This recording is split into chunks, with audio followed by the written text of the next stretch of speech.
sign was old, older than most of the ships that had ever passed it, older than several of the civilizations that had read it and laughed and turned around anyway. The metal it was made from had no name in the Keth Consortium's material database, something dense and dark and resistant to the kind of radiation that should have eaten it down to dust 1,000 years ago.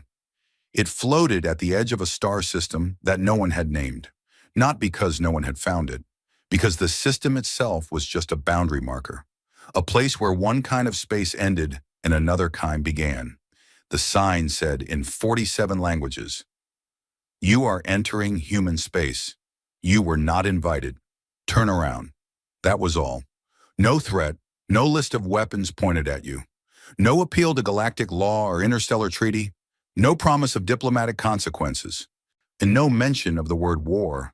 No description of what happened to the last species that ignored it. Just those two sentences, and the 47 languages, 12 of which belonged to species that no longer existed anywhere in the known galaxy. Arbiter Thesavine had been staring at the sign's image on his screen for 6 hours when the directorate meeting began.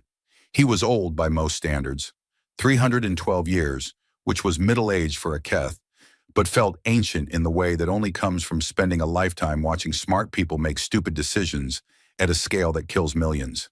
His skin shifted color the way all Keth skin did, involuntary, tied to emotion, a biological honesty he had never been able to turn off no matter how much diplomatic training he had received. Right now his skin was cycling through a deep amber. Amber was the color of dread. He sat in the back of the directorate chamber and watched the 12 members of the expansion directorate take their seats around the long, curved table, and he pressed his hands flat against his knees and told himself to speak clearly, to use simple words, to not let his expertise come out sounding like condescension, which it always did, which was always ignored. Sector Director Manavan called the meeting to order. Manavan was young, barely 90, and had the particular confidence of someone who had never personally witnessed a war. He had authorized 3 territorial expansions in his career. All 3 had been bloodless. The species living in those territories had either been too primitive to resist or too smart to try. He looked at the star maps laid out on the center table, and he looked at the 7 highlighted systems sitting inside the boundary marked on those maps, and he said in the comfortable tone of a man discussing lunch, "The resource assessments are favorable. I'm inclined to move forward. Are there any significant objections?" Thesavane raised his hand. Manavan's gaze found him with the polite patience of someone who already knew what they were going to hear and had already decided not to listen. "Arbiter," Thesavane stood. He kept his voice flat. "I want to read the classification report aloud before we vote. All of it, not the summary. We've all read the summary. The summary is wrong." Silence in the chamber, not hostile silence. More like the silence of 12 people who were mildly surprised by the word wrong being used in their presence. Thesavane didn't wait for permission. He pulled up the report on his personal screen and began reading. The Keth Consortium's Xenodiplomacy Division had assessed humanity 3 times in the past 2 centuries. The first assessment, done 180 years ago, when humans had just achieved stable interstellar travel, had classified them as a Class 4 developing species. Curious, aggressive, internally fractured, not a significant factor. The second assessment, done 80 years later, had bumped them to Class 3 curiosity, still internally fractured, still aggressive, but now possessed of a small string of colonized systems and a military that the assessment described with the particular arrogance of old empires as adequate for border skirmishes. The third assessment had been written by Thesavane himself. He had spent 11 years on it. He had read everything. When not just the diplomatic summaries and the military capability indexes, he had read the histories, human histories, translated by the consortium's language AI into Keth, full of gaps and errors and approximations, but readable. He had read about their wars, all of them. He had read about the things they had done to each other across thousands of years, the weapons they had built, the tactics they had invented, the specific psychological relationship humanity had developed with the concept of being pushed past the point of survival. He had read about a period in their history, roughly 500 years before they ever left their home planet, where two factions of humans had pointed enough weapons at each other to render their entire world uninhabitable 17 times over. Not once, 17 times over, and had not used them. And not because they couldn't, not because someone stopped them, but because both sides, staring into that particular abyss, had decided, in the grinding, difficult, unheroic way that real decisions get made, that the cost was too high. That restraint had never made it into any previous consortium assessment of humanity, because it wasn't a military capability. It wasn't a technology. It didn't show up on a weapons inventory or a fleet manifest. It was just a choice a species had made once, under the worst possible pressure, and then kept making. Thesavane's assessment had concluded that humanity should be reclassified as a Class 1 asymmetric threat, and that no territorial action should be taken inside or adjacent to human space without full diplomatic groundwork and explicit invitation. The Expansion Directorate had thanked him for his thorough work and filed the report in the secondary archive. They had used the summary of the second assessment to plan the current expansion. He read all of this into the record, standing at the back of the room in a voice as flat and dry as paper. He did not editorialize. He did not raise his volume. His skin cycled through amber, darker amber, the brown-black of something burning low. When he finished, Manavan said, "Your concerns are noted, Arbiter. However, the second assessment's military projections are clear. Their fleet assets, Thesavane said, are the ones they let us count." Another silence. Manavan tilted his head. "I'm not sure what that means." "It means," Thesavane said, "that a species which spent 4,000 years fighting itself against opponents who also knew how to fight understands something that we don't. It means that the only weapons that have ever won wars, in the long run, are the weapons the enemy doesn't know exist." He paused. "I don't know what they have, Director. That's exactly what concerns me. Our intelligence is complete. It's too complete. A species at that level of development does not have zero surprises in their defensive infrastructure. The absence of data is itself data." Manavan smiled the way people smile when they've already made up their mind and are being polite about it. "You're proposing we should be afraid of what we can't see." "I'm proposing," Thesavane said, "that we should be afraid of a sign that doesn't bother to list consequences." He held up the image. West the dark metal, the 47 languages, the dead species words still legible after 1,000 years. "Every empire that has ever issued a warning has listed its consequences. It's how warnings work. You tell them what will happen. You show your strength. You make them afraid of a specific thing." He set the image down. "This sign lists nothing. These people have been issuing this warning for over a century, and they have never once updated it with a description of what they'll do to you. Do you know what that means?" No one answered. "It means they think the warning is sufficient. They think anyone who reads it and still crosses the line deserves whatever comes next, and they are completely confident in their ability to deliver it." He looked at Manavan. "That is not the psychology of a Class 3 curiosity. And that is the psychology of something that has absolute faith in its own capability and zero interest in explaining itself." The vote was called. 11 in favor of proceeding, 1 against. Thesavane sat down. He pulled up a blank document on his screen and stared at it for a moment. He thought about writing a letter of resignation. He thought about getting on a shuttle and going back to the research station where he'd spent 11 years reading human history, where at least his expertise was allowed to be depressing in peace. He didn't write the letter. He didn't board a shuttle. He stayed in his seat and watched the fleet mobilization orders get signed. And he thought about the things he had read. About a general, thousands of years dead, who had crossed a river with his army and then burned his own boats on the far bank. No retreat. A no option. The river at their backs. The enemy ahead. Humans had a name for that kind of commitment. They had a name for a lot of things. The fleet assembled over 3 weeks. 42 warships in the vanguard. Sleek, enormous, painted in the consortium's administrative gray that was meant to signal order and authority and the weight of institutional power. Behind them, another 160 ships preparing to follow once the vanguard had established a foothold in the target systems. Fleet singer Drovan Ulkath commanded the vanguard from the bridge of the Voice of Expansion, the largest ship in the formation. He was young for his rank, barely 60, and he wore his youth like a medal. He had fought in 2 prior expansion campaigns. He had never lost a battle.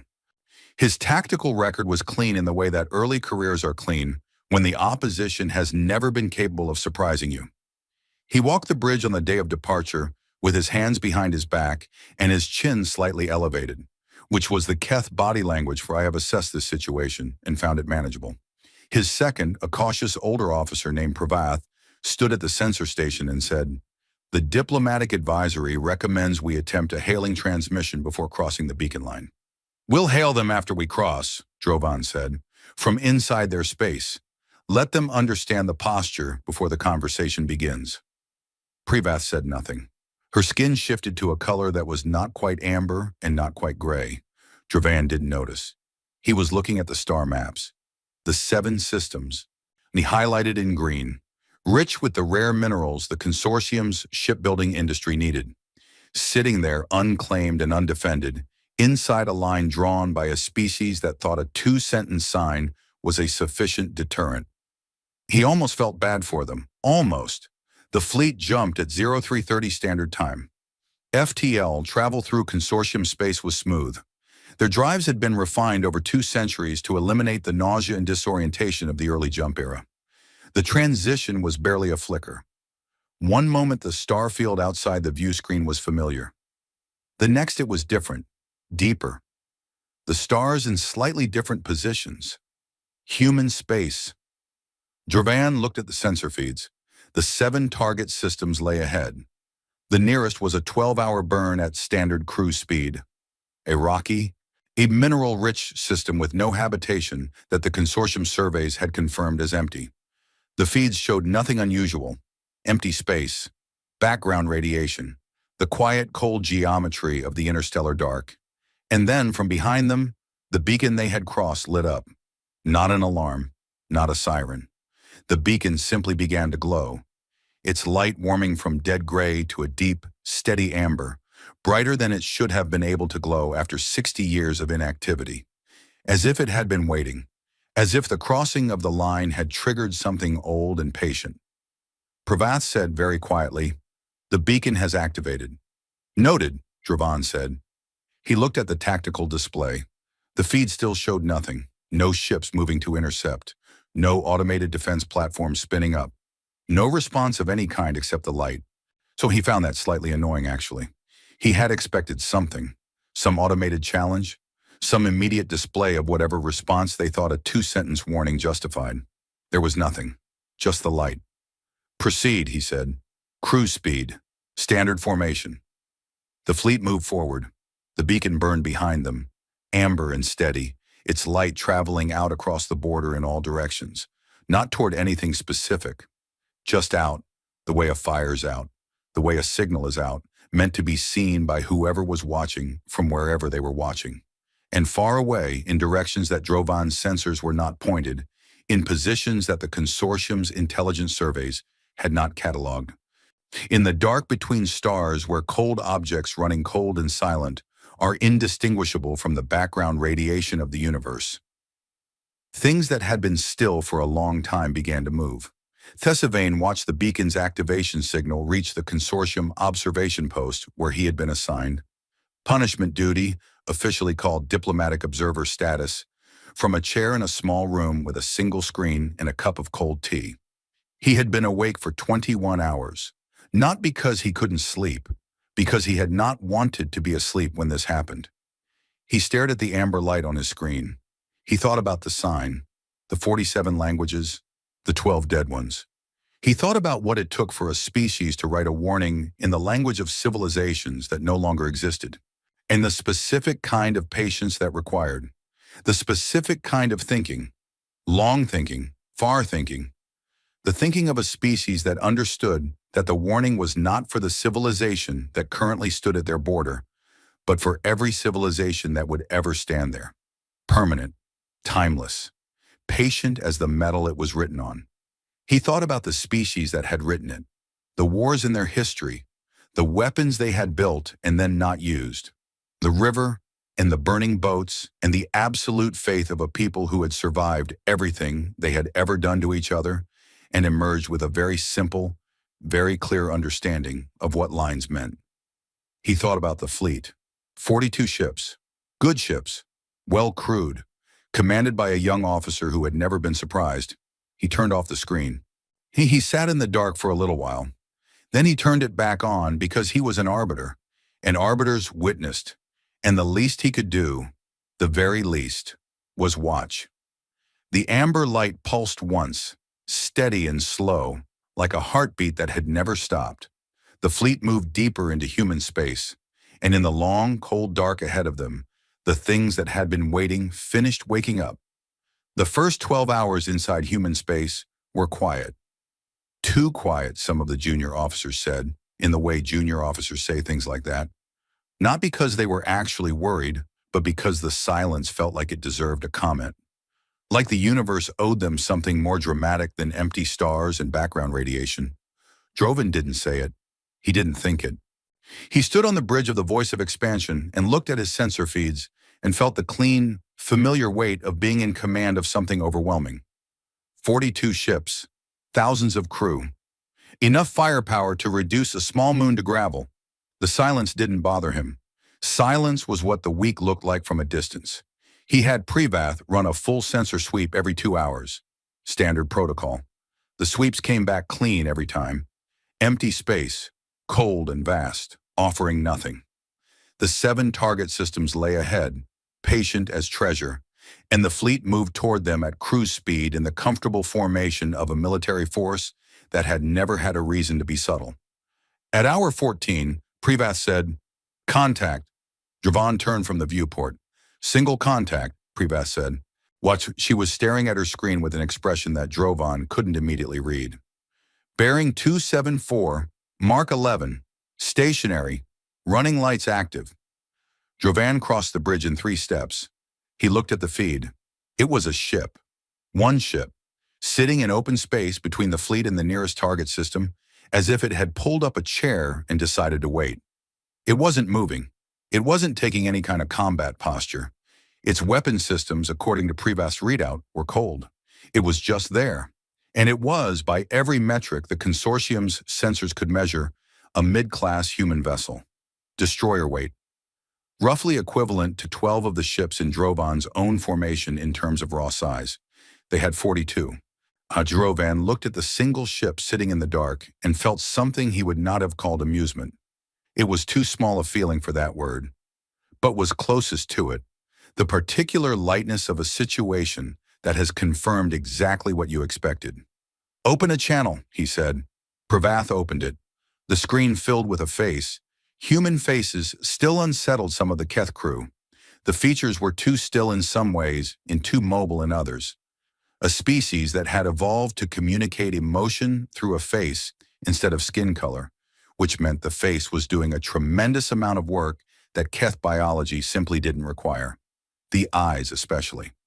2 of them, front-facing, predator-placed, and in this particular face, a color that the consortium's translating AI described as gray-green, but which looked on the screen like the color of deep water before a storm.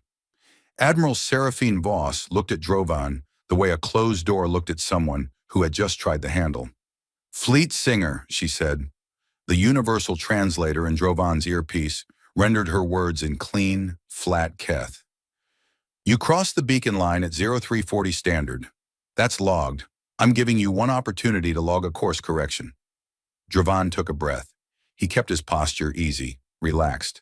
The posture of a man who was doing the other person a courtesy by even engaging with them. "Admiral," he said, "I appreciate the greeting. However, I believe there may be some confusion about the nature of this situation.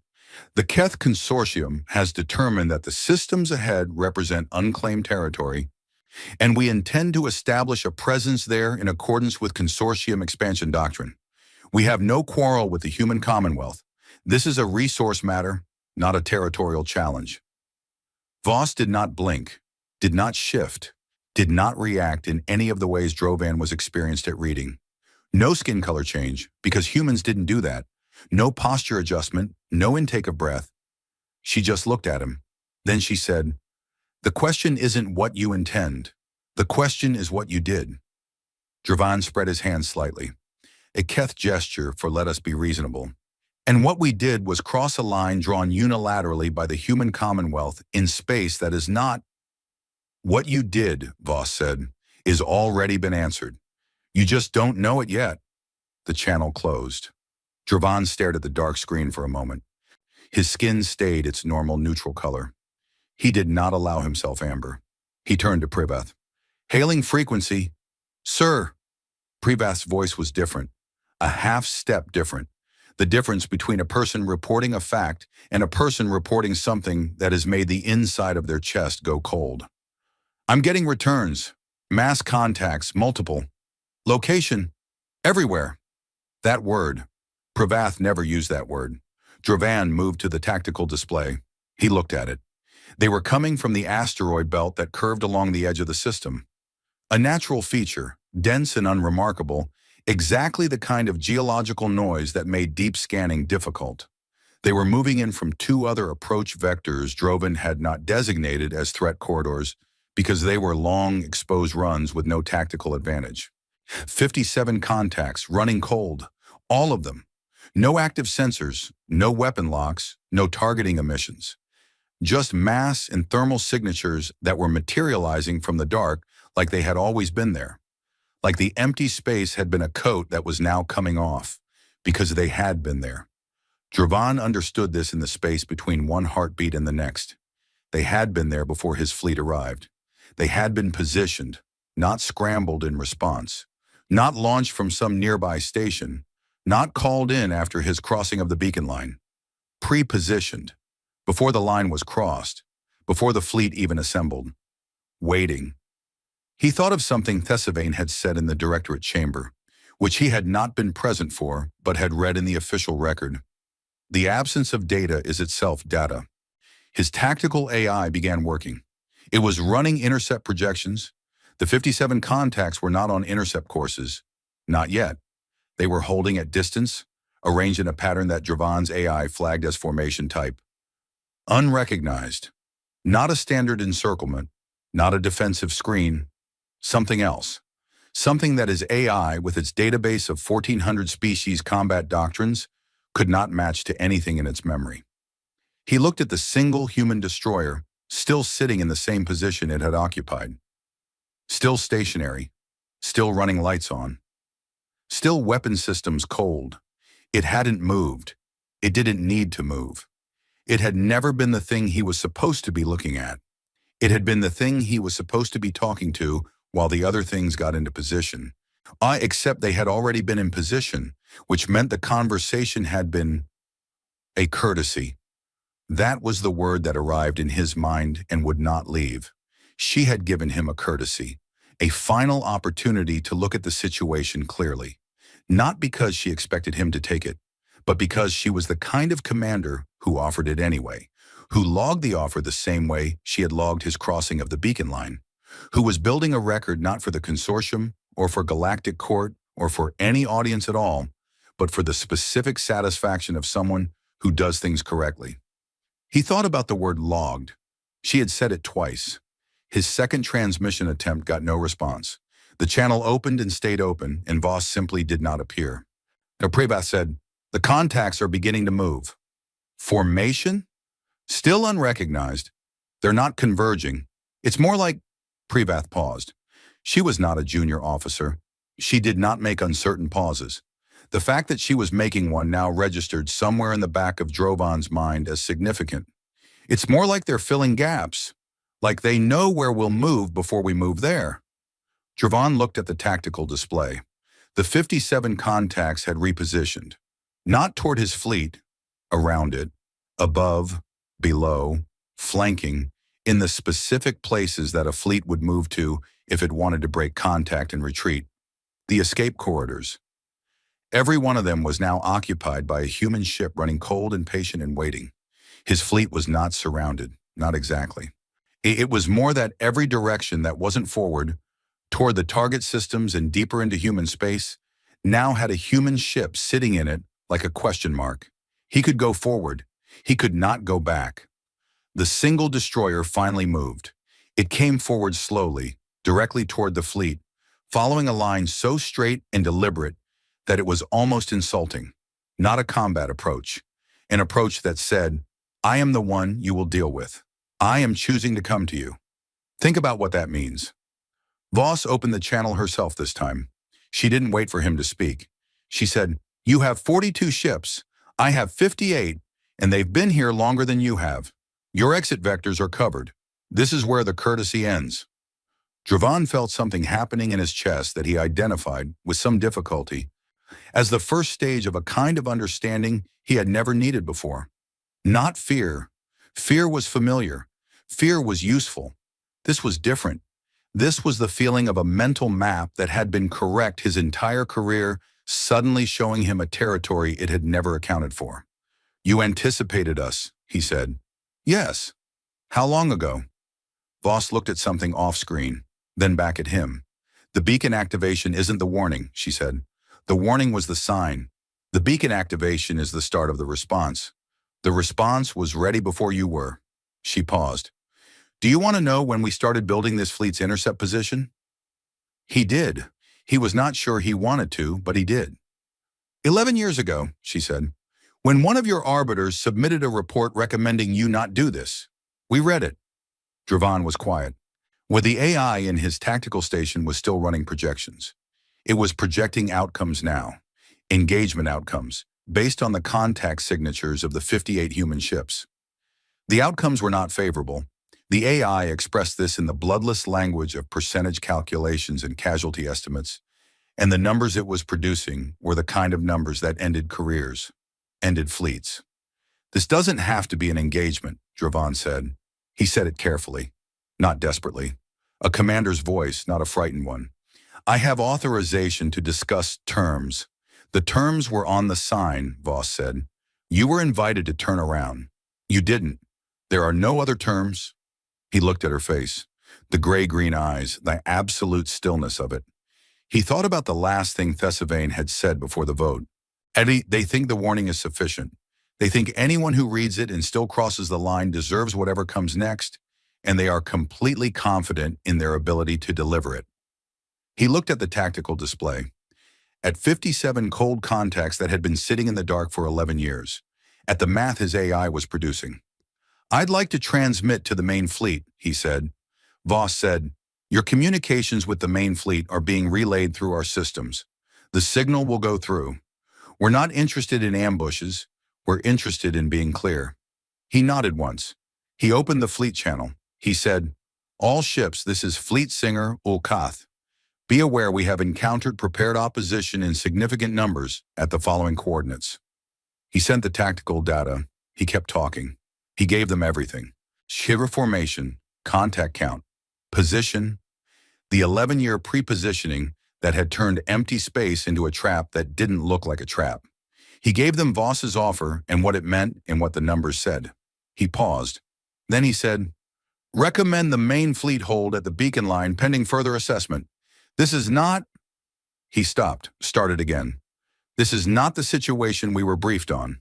He closed the channel. Voss was still on screen. Your call to the main fleet, she said.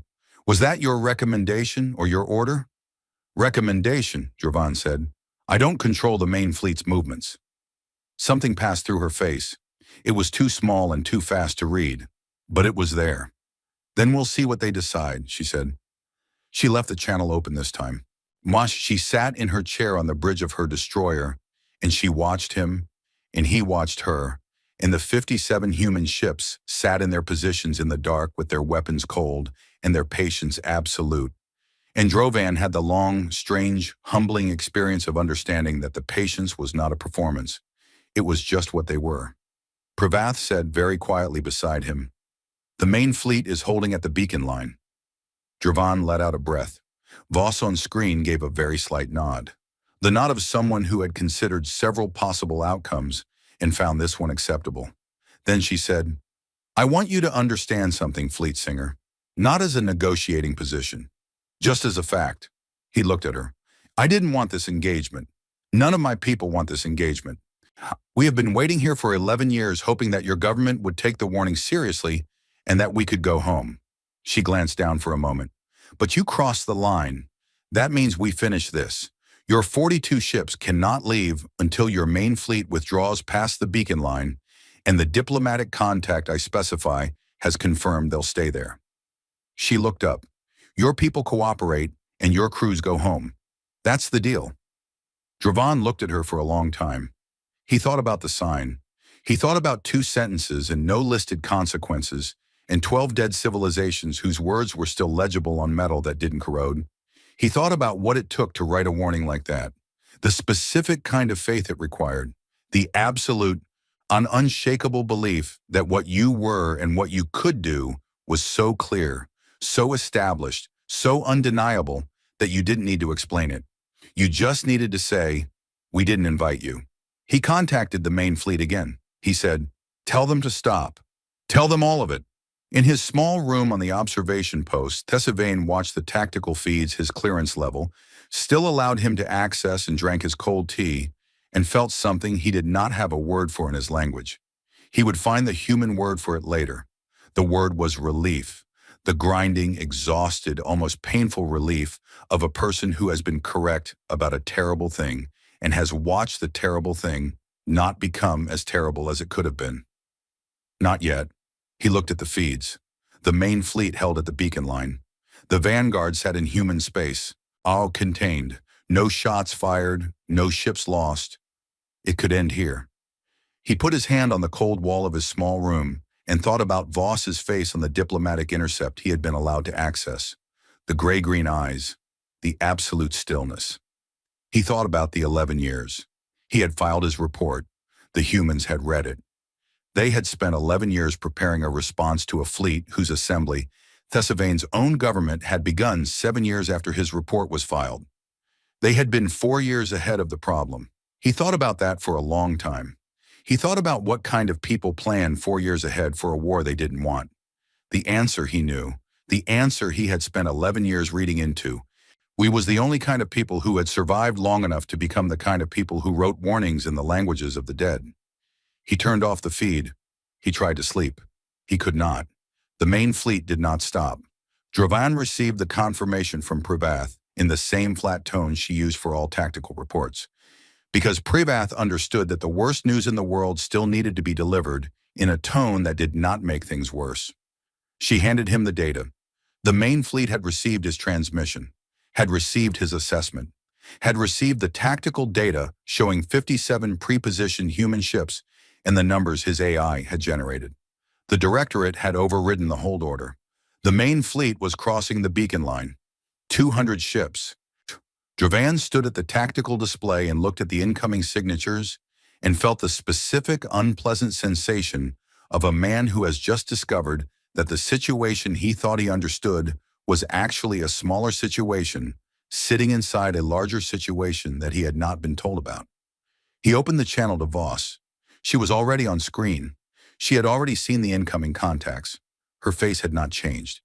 This was the thing that Drovan kept returning to in the hours and days after, whenever he tried to reconstruct the sequence of events with the dispassionate accuracy his incident report would require. He kept looking for the moment when her face changed, when she showed surprise or alarm, or the particular tensing of a commander recalculating the odds. There was no such moment. She looked at the incoming fleet signatures the same way she had looked at his 42 ships, as if this was a different number, not a different situation. "Fleet Singer," she said, "I want to confirm that the incoming force is moving against your recommendation." "Yes," he said, "and that you understand that changes the terms I offered." He looked at the number, 200 ships, his 42 plus 200. He said, "What are the new terms?" She said, "There aren't any." The battle began at the edge of the asteroid belt. The human ships had been running cold since before Drovan's fleet ever arrived. But the moment the consortium's main fleet crossed the beacon line, they lit up all at once. Weapons hot, sensors active, the vast electromagnetic bloom of a military force that was done waiting. Dravan's tactical display went from a careful, calibrated picture to a blizzard of contacts and fire signatures that his AI struggled to process fast enough to be useful. 240 consortium ships, 58 human ships. The math said one thing. The battle said something else. Dravan had been in engagements before. He knew what engagements felt like, the terrible logic of them, the way two forces behaved according to their training and their doctrine and their commander's best judgment, and how the outcome, however brutal, was always something a tactician could trace the shape of afterward. There was always a pattern. There was always a readable grammar to how a species fought. You learned it in the first 20 minutes, and then you exploited it for the rest of the engagement. The human ships had no grammar he could read. The first thing they did was not converge, not as a fleet, not as squadrons. Each human ship began what Drovan's AI logged as an independent engagement, and the independence was real, not the result of communications lag or broken chain of command. Each captain was making their own decisions in real time, in reaction to what was immediately in front of them. No central coordination signal, no command relay. Each ship was acting as if it was in a different battle from the ship 50 kilometers away. And it was working. A human frigate, a small ship, lightly armored, outgunned by the 3 consortium destroyers pursuing it, led its pursuers through a debris field for 8 minutes at speeds that should have stripped its hull down to the frame. It used the debris, not as cover in the way any tactical AI would calculate cover, as weapons.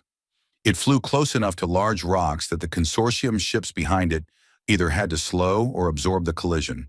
And when they slowed, the frigate turned back into them at an angle that Drovan's AI classified as suboptimal 3 separate times before the frigate's guns came into range and proved the AI wrong.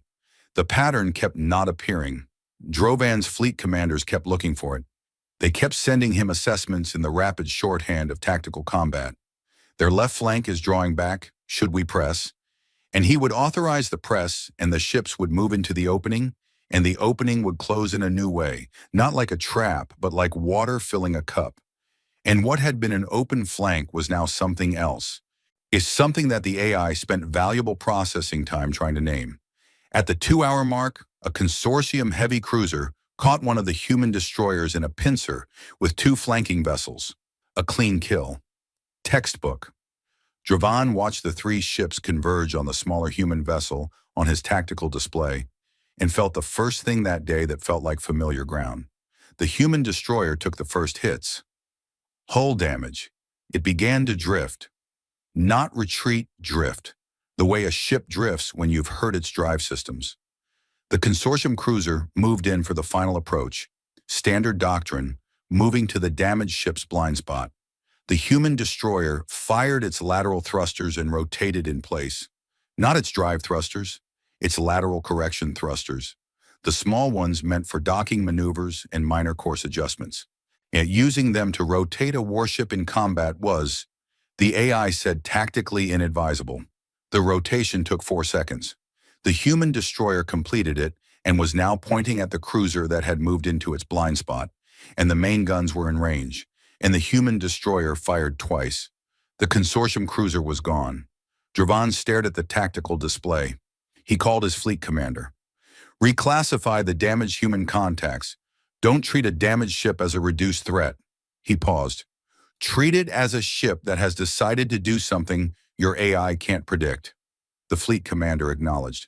It didn't help as much as Dravan hoped, because the thing his commanders needed was not a different set of orders. The thing they needed was a different AI database, and no such database existed, because the humans had never fought anyone outside their own species, and the consortium's intelligence on human combat doctrine was entirely theoretical, assembled from long-range observation and intercepted communications that had been too encrypted to read properly. The archive that existed on human warfare was a human archive. 4,000 years of conflict, tactic, counter-tactic, innovation, counter-innovation.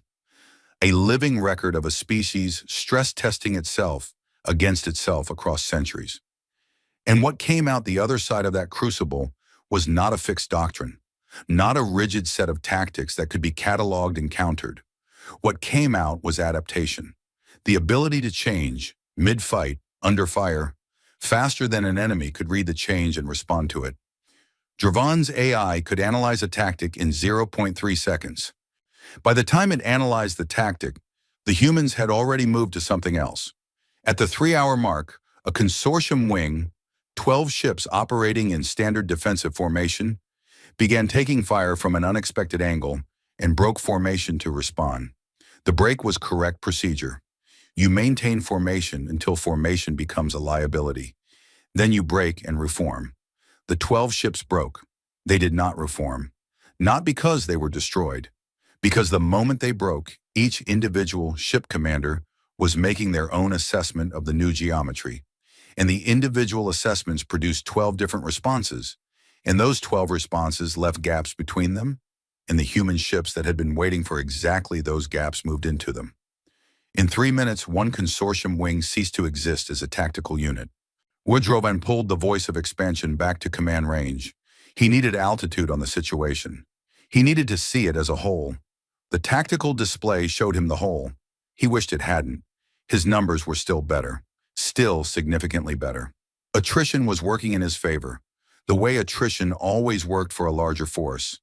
They were losing ships, but the humans were losing ships too, and the humans had fewer to lose.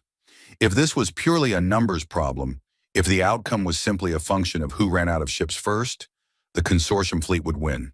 He watched a human carrier, its forward section blown open, its crew compartments exposed to vacuum, continue to fly and fight. Its fighter wing was still operating from its rear bay. Its point defense was still active. It was burning internally in 3 places, and it kept doing its job, kept being a carrier, kept launching fighters until there was nothing left to launch. He watched one of his own ships, a cruiser with comparable damage, begin the standard withdrawal procedure. He thought about the carrier. He thought about the thing Thessalvane had read into the archives and tried to explain. A species that treats extinction pressure as a motivational tool.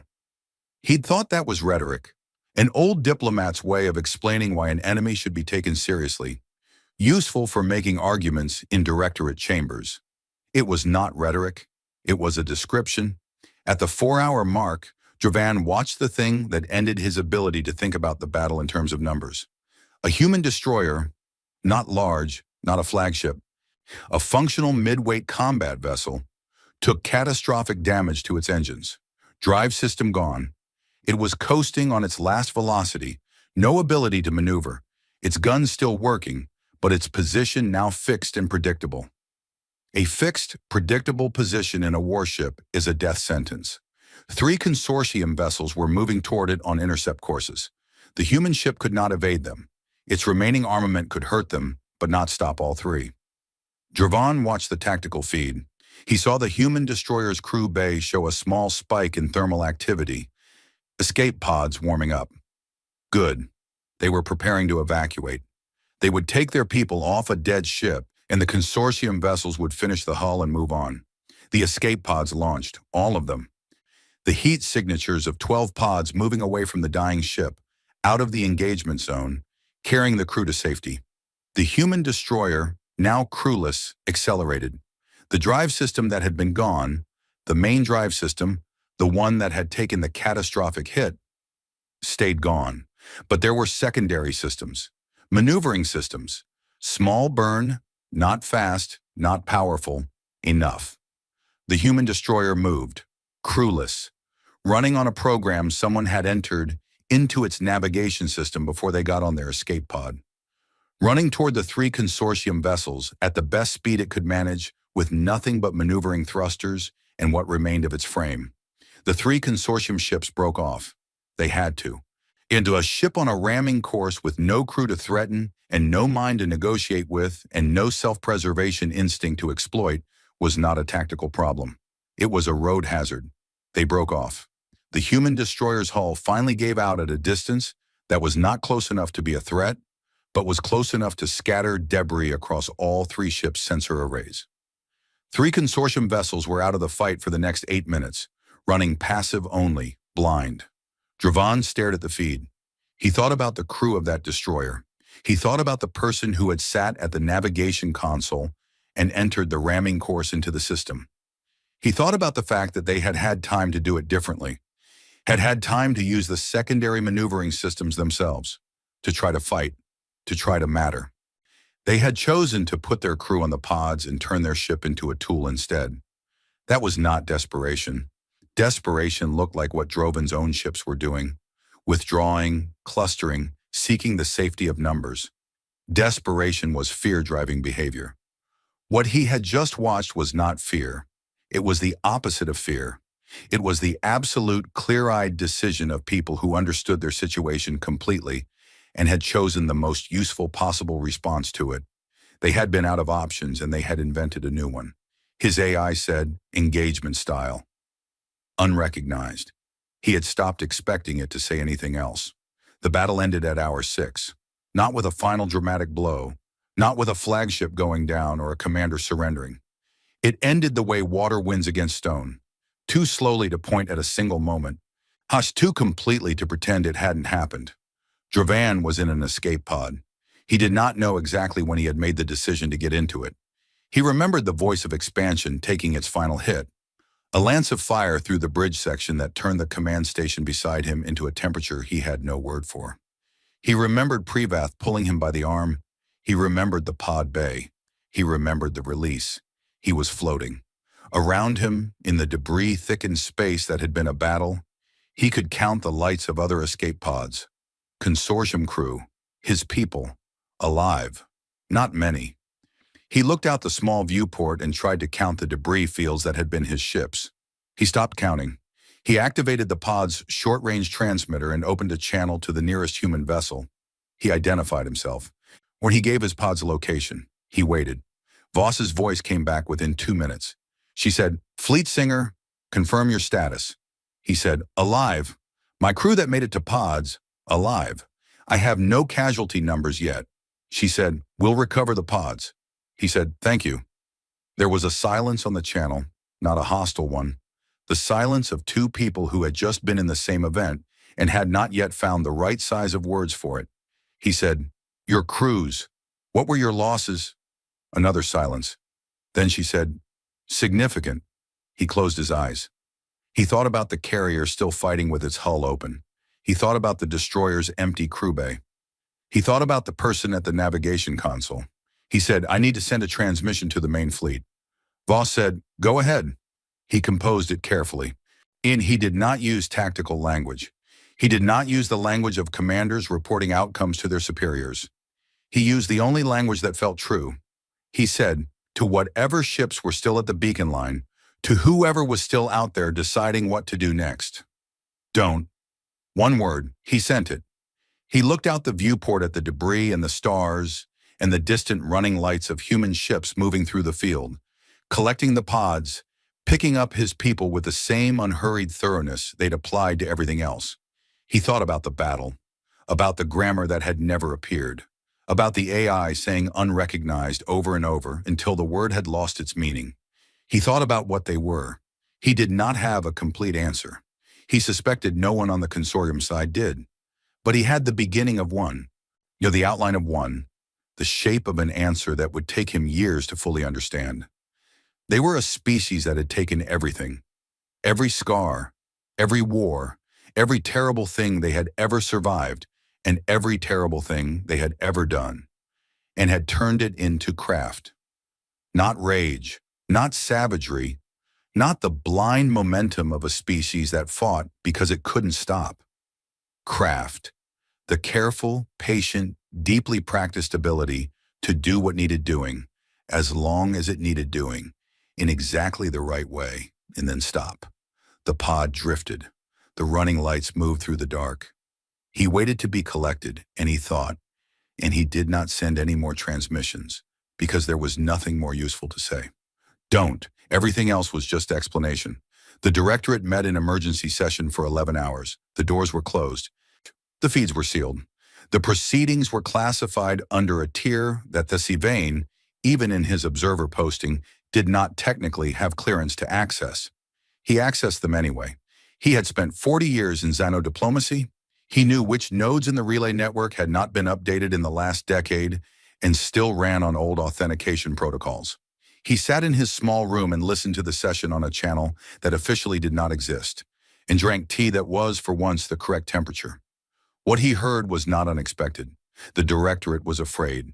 This was the correct response, and for the first time in Thesavane's professional memory, the correct response was the one they were having. The Vanguard was gone. The main fleet was holding at the beacon line, shaken, waiting for orders. Drovan Ulkath's single-word transmission had been received and was being treated as a field assessment from the most experienced commander who had observed the situation at first hand. Don't. The Directorate was debating what don't meant strategically. Sector Director Manavan was not present at the session. He had submitted a medical leave request. The acting director was Koveth, an older member of the Directorate who had spent 30 years in resource management and had never authorized a military expansion, but had also never stopped one. Koveth said, in the session Thessavane was not authorized to hear, "We need to understand what we are dealing with. A force of 58 ships that held back 240. Someone said, the numbers were not the factor. The approach was the factor. Koveth said, then we change the approach. We send a force large enough that approach becomes irrelevant. Where numbers are sufficient, tactics are secondary. Thessavane closed his eyes. Someone on the session, a younger voice, one he didn't recognize in mind, said, that assumes a linear relationship between scale and outcome. The Vanguard was 42 ships. The full engagement was 240. The size of the force did not change the nature of the result. Why would a larger force? Because we have not yet crossed the threshold, Koveth said. There is always a threshold. Send enough and the threshold is crossed. Thessavane opened a document on his screen. He began typing the same letter he had started writing months ago and never sent. His resignation. He got 3 lines in and stopped. One, he was not going to send a resignation. He knew he wasn't. He was going to stay at his posting and watch, because he was an arbiter's witness, and if there was any chance at all, that his presence and his record and his dissent vote meant something to the humans monitoring consortium communications, he needed to stay where they could see him staying. He closed the document. He went back to listening. Koveth said, 400 ships, full mobilization. We send everything and we make this clean. The fleet assembled over 2 months. Thessavane watched it from his posting. 400 ships drawn from every corner of consortium space, the largest military force the consortium had mobilized in a century. It was the kind of force that had ended the Saravath Dominion in 6 weeks, with the kind of force that had reduced the Preth Collective's home system to a scorched notation in the historical record and moved on without ceremony. Institutional response. That was the only honest name for it. Not strategy, not careful thinking about what had failed and why, and what a different approach might achieve. Brand management. The consortium could not be seen losing to a Class 3 curiosity. The label had already been quietly updated in internal records. Nobody had officially reclassified humanity, because to do so would be to admit that Thessavane's 11-year assessment had been correct and the previous assessment had been wrong. And the Directorate had a consistent and determined relationship with being wrong that could best be described as open denial. So the label remained unchanged and the fleet was assembled. Sonarand, the official rationale was escalated resource protection, which was the kind of phrase that meant nothing and therefore could not be argued with. Thessavane was given new orders. He was to accompany the fleet as diplomatic observer. His job would be to manage any post-engagement negotiations with the human commonwealth, terms of their withdrawal from the contested systems, reparations framework, the administrative language of a defeated party arranging an orderly end. He accepted the orders. He did not believe in the mission they described. He packed one bag. He brought the full archive of human history that he had spent 11 years reading, not because he expected to have time to read it again, because he had carried it for 11 years and it felt wrong to leave it behind. He boarded the fleet. And the fleet crossed the beacon line on a morning that felt, in every objective way, exactly like the morning before it. The beacon lit up. This time it was amber from the first moment. It had never gone fully dark after the previous crossing. It had been burning at low intensity for 2 months, as if it needed less energy to stay lit now that it had been reminded what it was for. Thessavane watched the crossing from the observation lounge of the diplomatic vessel assigned to the fleet, a large viewport, generous and clear, facing the direction of travel. The stars of human space did not look different from the stars outside it. The dark did not look deeper. There was nothing visible to indicate that anything had changed. He sat with his archive in his lap and his hands folded over it and looked at the stars. The fleet spread out across his view, 400 ships, gray and enormous, moving at the measured pace of a force that had not been told it needed to hurry. Because 400 was enough. 400 was the threshold that the Directorate believed existed. And the Directorate believed in thresholds the way old institutions believe in the things that have worked before, long past the point where they have stopped being true. Thessavain looked at the stars. He thought about 11 years. He thought about the humans who had read his report, the humans who had begun building an intercept position 4 years before the consortium's fleet ever assembled. He thought about 11 years of maintenance, of supplies, of keeping ships cold and quiet and ready in an asteroid belt, of the extraordinary organizational patience that required. He thought about what kind of military culture could ask its crews to sit in the dark for 11 years, and called that preparation rather than punishment. He thought about the archives he had read, the wars, the long ones especially, the ones that had dragged across decades, grinding and terrible, and the people who had survived them, and what the survivors had carried into the peacetime that eventually came. A memory unasked for, a line from a human historical text, a translation so old and rough that he had nearly skipped it, a general writing to their government from a siege that had lasted 3 years. We will outlast them. Not because we are stronger, because we are more willing to wait. He had read it once and moved on.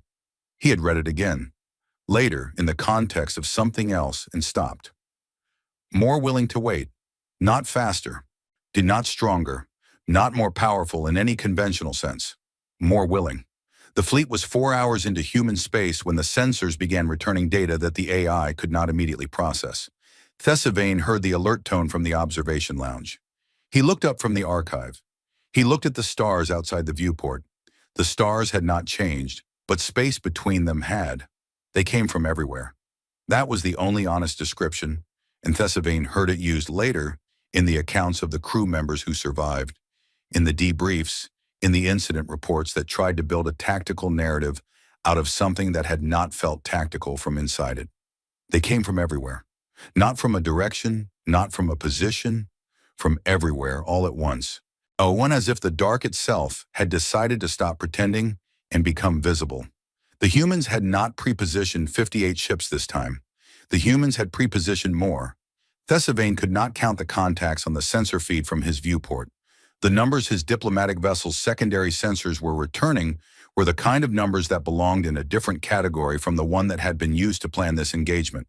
The Directorate had calculated a threshold, the number of consortium ships that would make human resistance tactically impossible. That number was 400. The humans had calculated the same threshold from the other direction and had spent 11 years making sure they were above it. Thessavain sat in the observation lounge with his archive in his lap and watched human space perform the particular mercy of being exactly what it had said it was. The engagement lasted 6 hours. He did not watch most of it. Not because it was difficult to watch, not because he looked away out of squeamishness or grief, though both were present, but because there was nothing in the watching that added information he did not already have. The sensors showed him a story he had been reading for 11 years. He knew the ending. He had known the ending since he first read a 2-sentence warning written in the languages of dead civilizations and understood what the absence of listed consequences meant. He watched the first hour. Now he watched the human ships move through the consortium fleet with the same unreadable grammar Gervain had described in his transmission. Not chaotic, not random, but adaptive in a way that no tactical AI could keep up with. Each ship an independent decision engine, drawing on 4,000 years of compressed institutional knowledge that lived not in a database, but in the bones of every commander who had ever been trained by a commander who had been trained by a commander. Back through the long, terrible history of a species that had fought itself into competence. He watched the second hour. He stopped watching. He sat with his archive and read for the last time the accounts he had already read 100 times each. The battles, the generals, the admirals, the people who had built the doctrine, or the people who had broken the doctrine and built a better one, the people who had lost and learned, the people who had won and stayed humble about it because they knew that the only thing winning a war guaranteed was another war, and you had better be ready. He had tried to explain this to the Directorate. He had used words like asymmetric and adaptive and historical depth. He had used the language of threat assessment because that was the language they understood. He should have used simpler words. He should have said, they have been doing this to each other for 4,000 years. Every mistake that can be made in a war, they have made it. Every lesson that can be learned from a war, they have learned it. We are not fighting a military. We are fighting a library that can shoot back. He hadn't said it. They wouldn't have listened. And when the engagement ended, the diplomatic vessel Thesawain was on had suffered no damage. The humans had not targeted it. He did not know if that was deliberate, if someone on the human side had flagged the diplomatic vessel as non-combatant and instructed their ships to leave it alone, or if it had simply been too small and too peripheral to matter. He suspected it was deliberate. He was sitting in the observation lounge looking at the quiet stars when the communications console gave a soft tone. Not the general fleet channel, the diplomatic channel. The channel that was supposed to be for Thesawain's post-engagement negotiations. The surrender terms, the withdrawal framework, the administrative language of an ending. He looked at the console. He moved to it. He opened the channel. Admiral Voss's face appeared on the screen. She looked the same as she had the first time he had seen her, in the intercept he had accessed from his small room. The gray-green eyes, the absolute stillness, the face of a person who was doing a job and found drama about doing it unnecessary. She said, "Arbiter Thesawain," he said. "Admiral," she said, "your dissent vote is logged. You're cleared to retrieve your survivors. Don't cross the line again." He sat very still. He said, "You knew." She did not answer that. It was not a question that required answering. Of course she knew. She had read his report. She had spent 11 years in preparation that was built partly on the intelligence his report had contained. She had known who was on this fleet and who had voted how and what it meant. She had waited 11 years to tell him, not to punish him. He understood that. She was not a person who punished. She was a person who was precise. She had waited to tell him because there had been no other way to tell him that mattered. You could not deliver that message before the battle. You could only deliver it after, when the weight of everything that had just happened was sitting in the room with both of you, and the words could mean what they needed to mean. Your dissent vote is logged. We saw you. We know you tried. That matters. He sat with that for a long time. Then he said, "The survivors. I don't know how many there are." She said, "We're collecting the pods. You'll have a manifest within the hour." He nodded. He thought about what to say next. He thought about all the things he might say, about the engagement, about the years, about the report, and about the fleet assembling in the terrible certainty that 400 was a threshold and the humans were below it. He said, "I'm sorry." It was not what a diplomat said. It was not a position or a statement or an opening to negotiation. It was just the truth, the simplest unit of it, the only one that fit. Voss looked at him. She said, "I know." Then, "Go find your people." The channel closed. Thesawain sat in the quiet observation lounge for a moment. The viewport showed him human space, the same stars as before the battle, unchanged, patient. The dark between them, full of things he had not known were there. He looked at his archive. He had carried it for 11 years. He had read every word in it. He thought about a species that had written a warning in 47 languages, including the languages of civilizations that no longer existed. He thought about what that said about the way they thought about time, about permanence, about the relationship between a warning and the thing that enforced it. They had not built the fleet to threaten. They had not positioned the ships to intimidate. They had not written the sign to frighten. They had done all of it because they meant it, every piece of it. The sign, the patience, the ships in the dark, the battle, the manifests of the dead. The channel opened to one Keth diplomat who had voted the wrong way in a room full of people voting the wrong way. All of it meant, completely and without decoration. He stood up. He went to find his people. The beacon was still burning when the diplomatic vessel crossed back over the line. Amber, steady, patient. Thesawain looked at it through the viewport as they passed it. The dark metal, the 47 languages. He had read them all at some point. Some of them he had read in the original, working from partial translation matrices and guesswork. Some of them were languages he had studied specifically for the 11 years of his assessment. He looked at the sign until it was behind them and the stars of consortium space were ahead. He thought about what came next. The directorate reconvening, the incident reports, the diplomatic reconstruction of a catastrophe that had been avoidable. His role in the conversations that would follow. He thought about what he would say. He thought about simple words. He thought about what Voss had said, and what she hadn't said, and the particular weight of the things left unspoken by people who trusted you to be intelligent enough to carry them. He opened a new document on his screen. He began to write. Not a resignation, not an assessment, a testimony. What he had seen, what he had known, what he had tried, what had happened, and what it meant. Written in the simplest language he could manage, stripped of diplomatic formality and institutional framing, for any member of the directorate or any future government who might read it and want to understand. The first line was, "They mean the sign." He kept writing. The galaxy found out slowly and then all at once. That was how these things always moved.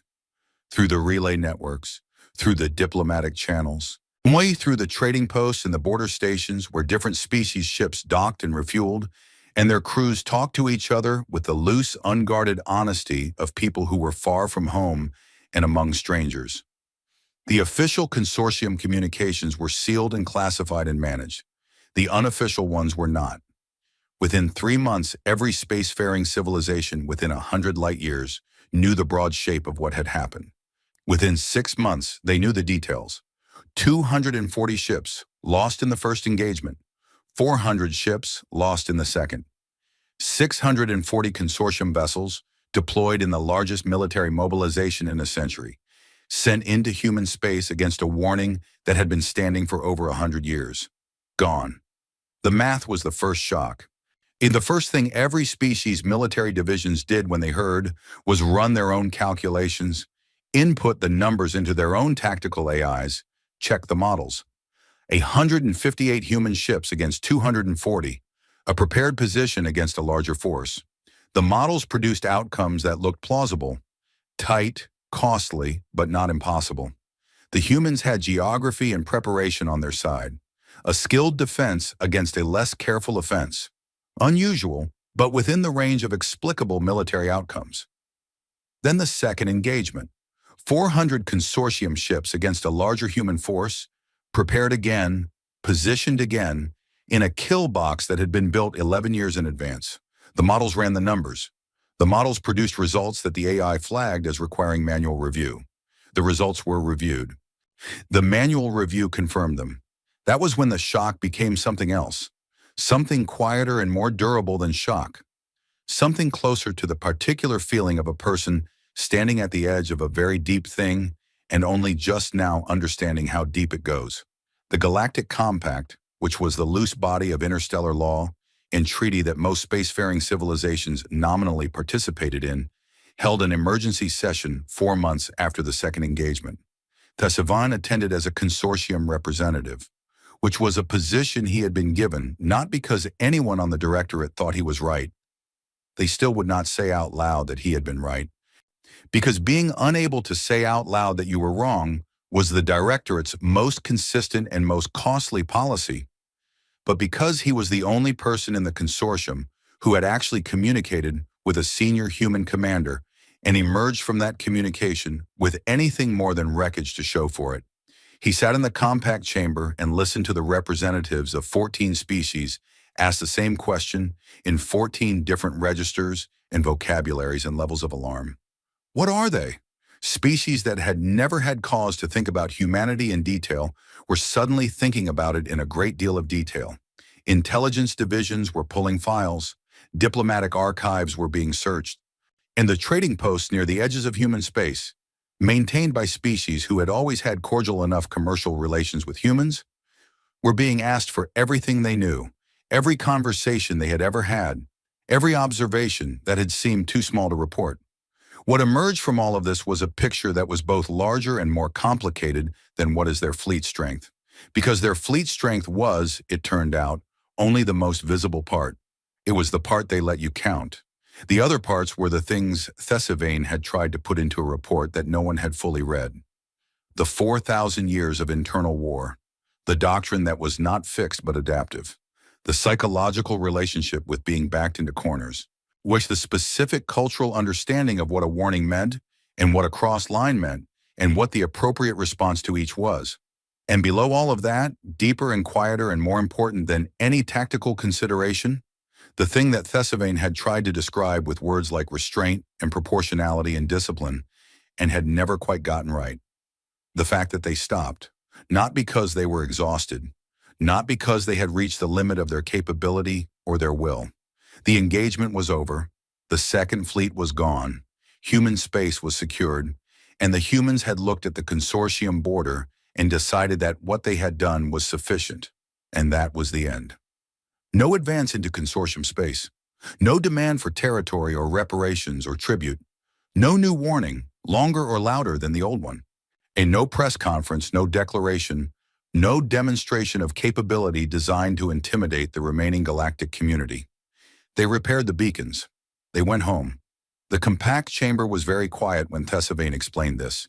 A representative from the Veth hegemony said, "They chose not to press the advantage." Thesevain said, "No. They chose that the advantage was sufficient. They didn't consider the border the beginning. They considered it the end." The representative blinked, which was the Veth equivalent of a confused silence. "But they could have—" "Yes," Thesevain said. "That's the point."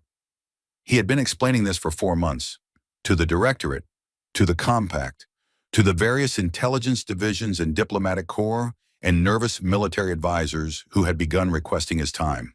Or he had been explaining it in the simple, direct language he had decided on during the long journey home, the language of his testimony, stripped of everything that wasn't the truth. They mean the sign. The sign is the end of their interest in you. Cross the line, they end the threat. The threat ends, they stop. Not because of mercy, not because of weakness, because they decided what the line was for, and they are absolutely clear on where it ends. Every time he said it, the room went quiet. Every time the room went quiet, he recognized the same thing in it. The particular silence of people who had been trying to understand an enemy and have just discovered that the word enemy doesn't quite fit, and the word that does fit is one they don't have yet. 2 years after the second engagement, Thesevain was asked to deliver the Compact's first official communication to the human Commonwealth. The communication was not a demand. It was not an apology, which everyone had agreed was probably not the right register. It was a request, formally, carefully worded, for the establishment of a permanent diplomatic channel between the Commonwealth and the Compact, to be staffed at a senior level on both sides, with the goal of ensuring that no future misunderstanding of the kind the consortium had generated would be allowed to escalate to the point of engagement. Thesevain wrote the communication himself. He delivered it through the established channels, the relay network, all the encryption keys that human communications had provided in the aftermath of the second engagement, along with the manifest of pod survivors, and a single line noting that the diplomatic observer's record had been received and filed. He waited. The response came in 11 days. It was short. It contained specific names for the proposed diplomatic channel on the human side. It contained a date for the first meeting. It contained no flourish, no rhetorical warmth, no expression of relief that communication was being established. It contained at the very end a single additional line that had not been requested and was not strictly necessary. The line said, "We noted the arbiter's 11-year dissent. That kind of honesty under institutional pressure is the beginning of trust." Thesevain read that line 4 times. Then he read it a 5th time, slowly, with the careful attention of someone trying to understand not just what words said, but what choosing those particular words, in that order, in that position in a document, meant about the person who had chosen them.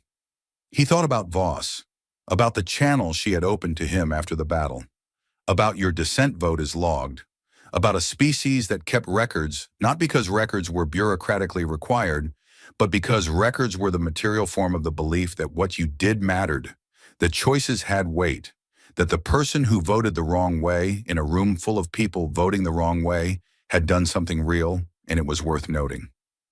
He thought about the word trust, Not offered, not promised, not extended as a gesture of goodwill, described as a thing that began.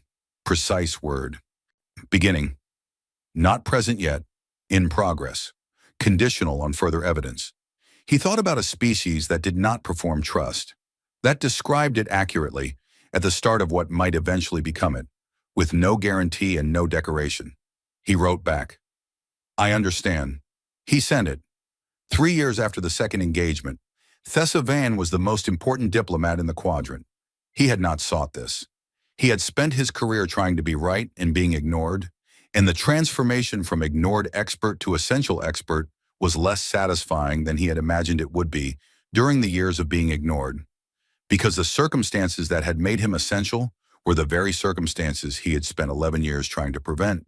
But he was there, and he was needed, and he did the work. 12 species requested consultations in the first year alone. Small civilizations, large ones, old empires and young democracies and everything in between. They came to him with the same question in different forms. What should we do about them? He gave them the same answer each time. He said, think about the sign, not the fleet, not the capability, the sign. They would ask, what about it? He would say, it doesn't list consequences. Do you know why? They would offer answers, because they were confident, because they wanted to seem mysterious, because they assumed the consequences were obvious.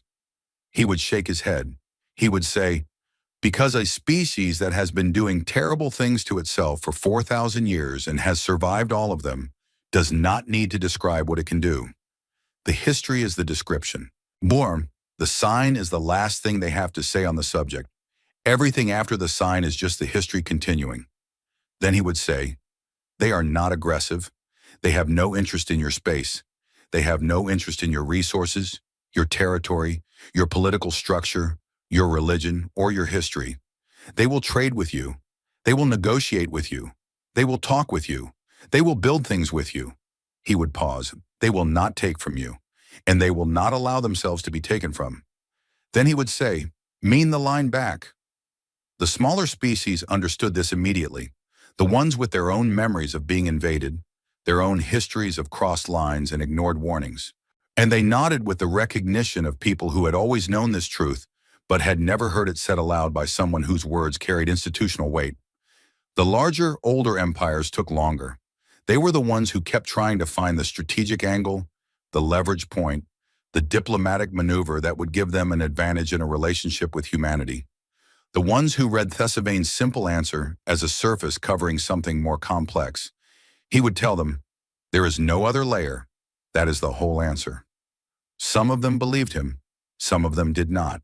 The ones who did not, he kept files on. He was an arbiter. He witnessed. He recorded. He noted the dissent votes.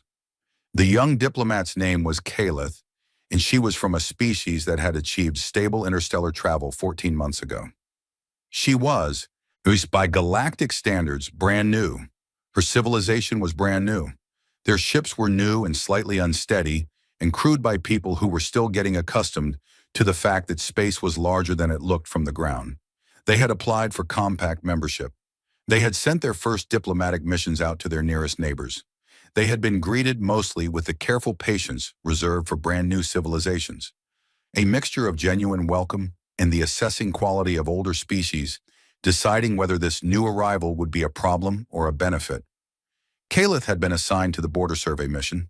It was a junior posting, exactly the kind of posting given to junior diplomats to give them experience in the field without trusting them with anything that mattered yet. They were to map their neighboring space, log contacts, compile a basic diplomatic atlas. Standard work, useful work, quiet work. The route took them toward the edge of a region their navigational charts marked as human sovereign space. Kalith had read the briefing notes. She had read the compact's guidance on approaching human space. She had read Thesavan's report because it was now required reading for every new diplomatic mission entering the quadrant. She had read the incident records of the consortium engagements, the casualty figures, the tactical summaries, the diplomatic aftermath. She had read all of it. She still wanted to see the sign. It was the sign she kept returning to, in all her reading. The description of it, the dark metal, the 47 languages, the two sentences. The 12 dead civilizations words still legible after more than a century. She had looked at the translated image in the compact archives and felt something that her briefing notes and her training and her 2 years of diplomatic education had not prepared her for. She felt recognized, not by the sign itself, by the fact that it existed, by the fact that a species had thought carefully enough about the whole sweep of history, not just their own history, but the history of every civilization that had ever existed near them, to write a warning in the languages of the dead, to think, someone will stand here one day after we are gone, and they should be able to read this, to care about that future someone enough to account for them. That was a kind of thinking she had not expected to find in a military warning. She brought the survey ship to the edge of the marked boundary and stopped. The beacon was ahead, amber steady, burning with the patient certainty of something that had been waiting a long time and expected to wait longer. She looked at it. She read the sign, all 47 languages. Some she could read directly. Her species translation AI handled the major galactic languages. Some she could read through intermediary translations. Some she could only read as a linguistic AI reconstruction, approximate. The dead languages of civilizations she had studied in xenohistory as cautionary examples of how quickly even a spacefaring civilization could disappear. All of them said the same thing. You are entering human space. You are not invited. Turn around. She sat at the viewport for a long time. She thought about the consortium. About 400 ships that had crossed this line, believing that 400 was a number that made lines negotiable. She thought about what they had found on the other side. She thought about Thesavane's report, about the simple words he had chosen, about the lines she had read 4 times because it felt true in a way that was uncomfortable. They are not aggressive. They have no interest in your space. She thought about the 12 dead civilizations, their words on this sign. She thought about what it meant to write a warning in the language of people who no longer existed. It meant, we have been here long enough to see civilizations end. We have been here long enough to know that the warning outlasts the people who need it. We are writing it for everyone because everyone will eventually stand here. She thought about standing here. She thought about being perhaps exactly the kind of person the sign had been written for. New, young, not yet certain, not yet shaped by the particular institutional confidence that had killed 640 ships. She thought about being the person the sign trusted to read it and understand. She put her hand on the navigation console. She logged a course correction. She turned the ship around. The beacon's light caught the hull as she went. Amber, warm, the slow, steady pulse of something that had been waiting for exactly this and found it satisfactory. She opened a channel to the compact relay network. She said, survey vessel reporting from the human space boundary. No contact, no incident. Returning on scheduled route. She paused. The sign is in good condition. In all 47 languages are legible. She closed the channel. She looked at the stars ahead, the ones she was moving toward now, the ones that were hers and her civilizations, and unambiguously safe. She thought about writing a report, about the sign, about what it meant, about the things she had felt looking at it that none of her briefing notes had named. She thought about what word to use for it. She found it after a while. The word was respect, not fear, not compliance, not the calculus of a civilization weighing costs and deciding the costs were too high. Something simpler and older than all of that. She had stood at the edge of something real and had recognized it for what it was, and had turned around because the turning around was the correct and honest thing to do. That was all. That was the whole of it.